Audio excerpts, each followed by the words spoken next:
George Russell tangled with Sergio Perez on the first lap of Sunday's eventful Austrian Grand Prix.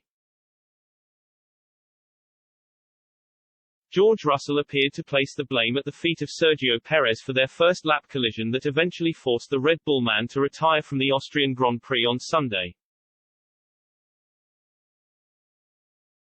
The two drivers came together as they jostled for position at turn 4, with Perez skidding into the gravel trap after making contact with his Mercedes rival as they exited the corner.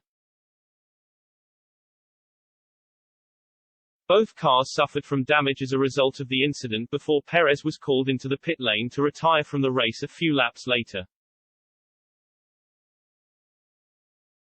Russell was handed a 5-second penalty for his involvement in the collision but appeared to insist in his post-race interview that Perez was at fault for turning in on him from the outside edge of the track.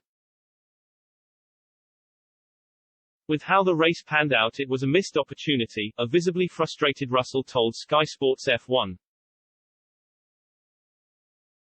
From my side, it was obviously very frustrating to have the first lap incident. I braked late and braked hard and Checo had a clean line. As soon as he started to turn in, I knew we were going to make contact. I was already on the limit with my car, braking and turning as hard as I could. He just had more grip on the racing line. The contact and the penalty is one thing, but to get the damage as well, it probably cost me 10 seconds in the first stint and then a 20-second pit stop before coming out in 17th. Retrospectively it was okay, but I just felt like I expected more. Russell managed to pick up the pace after changing his front wing and went on to secure an impressive fourth-placed finish at the end of the 71-lap contest at the Red Bull Ring.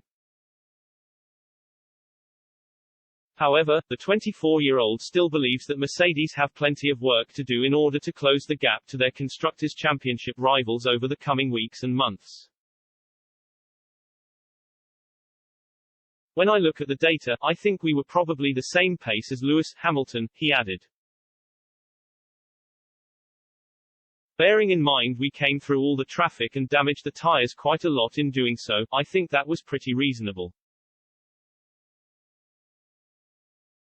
As a team we are still further behind than we want, the gap is definitely closing, but each time we've brought an update it's been at a circuit that has naturally suited our car, so we don't want to get too carried away.